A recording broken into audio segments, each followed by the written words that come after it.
Magandang araw sa ating lahat, mga kababayan, Luzon, Visayas, Mindanao, at sa mga OFW natin na mga bayani, saan panig kayo ng mundo.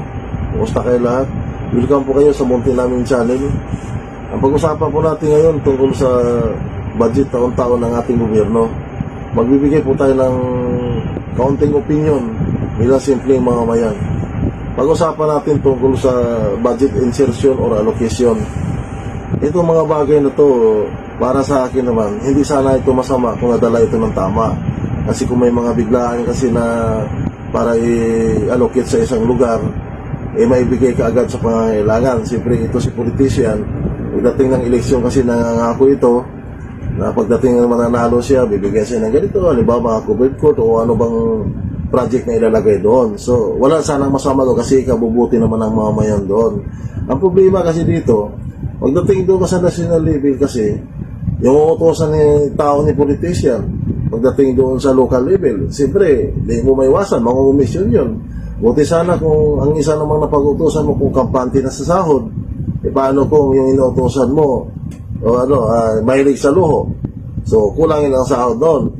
Ang pinakamagandang paraan siguro dito, kung hindi man talaga totally alisin itong insertion or singit-singit ng mga budget na ito, ng mga allocation na to, dapat magkakaroon ng resibo. Kasi dito kawawa naman ng isang politician kung hindi naman talaga gumawa ng masama.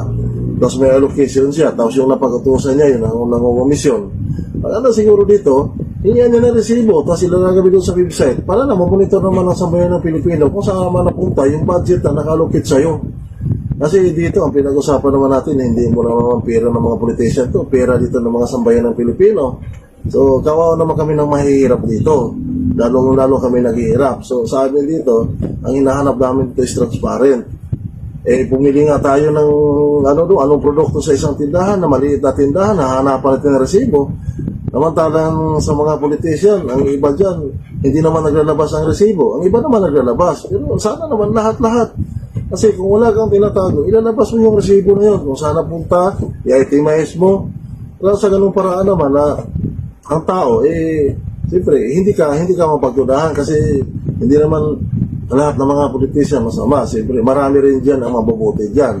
O madadamay-damay lahat. So, sana naman, panawagan natin dito, hindi lang ito naman para sa pangsariling interest, para sa sambayan ng Pilipino na sana mabawasan man lang itong corruption natin dito. Pangalawa dito, kung siguro, kung may tatayo na isang politician sa Kongreso man o sa Senado, ipanukala niya na ipagbabawal na itong mga allocation na ito, mga insertion, kung anong na-approve sana sa Kongreso at sa Senado, yun lang ipapapasa natin. Kaya lang dito, 50-50 na makapasa ito. Ngayon, ang gagawin ng sambayan ng Pilipino, titingnan naman natin kung sino yung mga politician na hindi ito buboto, hindi susuporta.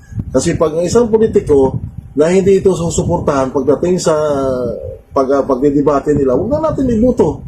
Kasi hindi ka susuporta, ibig sabihin, may bala ka namang, may bala ka talaga na, kumbaga, ang panukala na maganda naman, walang insertion, walang ito, ganyan, ipagbabawal lang, ang panukala. Kung hindi mo sinusuportahan, na ibig sabihin doon? May ibig sabihin yun. So, sana may matapang at sincerong politician na, dito, na magpasa ng panukala.